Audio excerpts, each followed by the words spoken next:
তাইওয়ানের প্রযুক্তিপ্রেমী এক প্রবীণের গল্প আবারও আলোচনায়। ৭৪ বছর বয়সী চেন সানিওয়ান প্রমাণ করেছেন বয়স কেবল একটি সংখ্যা। যখন অনেকেই অবসরের জীবনে ধীরগতিতে চলতে অভ্যস্ত হন, তখন তিনি প্রযুক্তি আর গেমিংয়ের দুনিয়ায় নিজেকে নতুনভাবে আবিষ্কার করেছেন। অনলাইনে তিনি পরিচিত পোকেমন গো গ্র্যান্ডপা নামে। রাজধানী তাইপেই শহরের রাস্তায় প্রায়ই দেখা যেত তাকে এক বিশেষভাবে তৈরি সাইকেলে চড়তে। সাইকেলের সামনে সারি সারি মোবাইল ফোন বসানো, জেন ময়ূরের লেজের মতো বিস্তৃত এক প্রযুক্তির সাজ। একসময় সেই ফোনের সংখ্যা গিয়ে দাঁড়ায় ৭২টিতে। প্রতিটি ফোন যুক্ত ছিল শক্তিশালী পোর্টেবল ব্যাটারি প্যাকের সঙ্গে, যাতে ঘণ্টার পর ঘণ্টা খেলা চালিয়ে যেতে পারেন।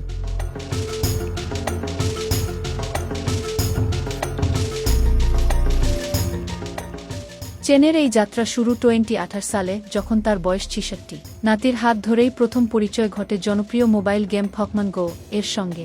শুরুতে ছিল মাত্র 11টি ফোন, কিন্তু শখের খেলায় ধীরে ধীরে রূপ নেয় এক ব্যতিক্রমী নেশায়। 2019 সালে ফোনের সংখ্যা বেড়ে দাঁড়ায় 24-এ। 2020 সালে তা পৌঁছে যায় 64তে। অবশেষে 2022 সালে স্পন্সরের সহায়তায় গড়ে তোলেন তার সর্বশেষ 72 ফোনের বিশাল সেটআপ।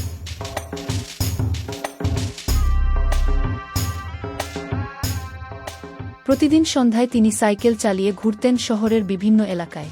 আশপাশের খেলোয়াড়দের জন্য বিরল পোকেমন আকর্ষণ করতেন, জিম দখলে সহায়তা করতেন এবং নতুন খেলোয়াড়দের সঙ্গে গল্পে মেতে উঠতেন। তার উপস্থিতি যেন এক চলমান গেমিং উৎসব। জানা যায়, কখনো কখনো তিনি দিনে 20 ঘণ্টা পর্যন্ত খেলেছেন। প্রতি মাসে ডাটা ও ইনগেম কেনাকাটায় ব্যয় করেছেন আনুমানিক 330 থেকে $1,000,000 তবে তার কাছে বিষয়টি কেবল প্রতিযোগিতা বা বিরল পোকেমন সংগ্রহে সীমাবদ্ধ ছিল না। চেন নিজেই জানিয়েছেন, এই গেম তাকে মানসিকভাবে সক্রিয় রেখেছে এবং সামাজিকভাবে মানুষের সঙ্গে যুক্ত থাকতে সাহায্য করেছে। গেমিং জগতে আসার আগে চেন ছিলেন ফেং শুই বিশেষজ্ঞ ও ভাগ্যগণক। জীবনের শেষ ভাগে এসে প্রযুক্তিকে যেভাবে আপন করে নিয়েছেন, তা অনেককেই বিস্মিত করেছে। তার সাইকেলের ময়ূরের লেজ আকৃতির ফোন সেটআপের ছবি আন্তর্জাতিক গণমাধ্যমে ভাইরাল হয়। বিভিন্ন প্রযুক্তি ব্র্যান্ডের সঙ্গে পার্টনারশিপ এবং নানা অনুষ্ঠানে আমন্ত্রণও পান তিনি।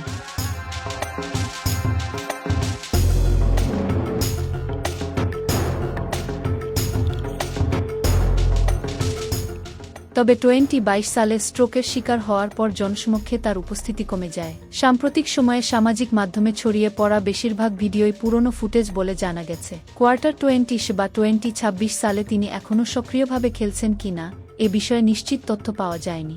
তবুও চেন সানিওয়ানের গল্প প্রযুক্তি ও বয়সের সীমা ভাঙার এক অনন্য উদাহরণ হয়ে থাকবে। তার জীবন যেন বলে, শেখার, উপভোগ করার এবং নতুন কিছু শুরু করার জন্য কখনোই দেরি হয়ে যায় না। Desk report, recap news.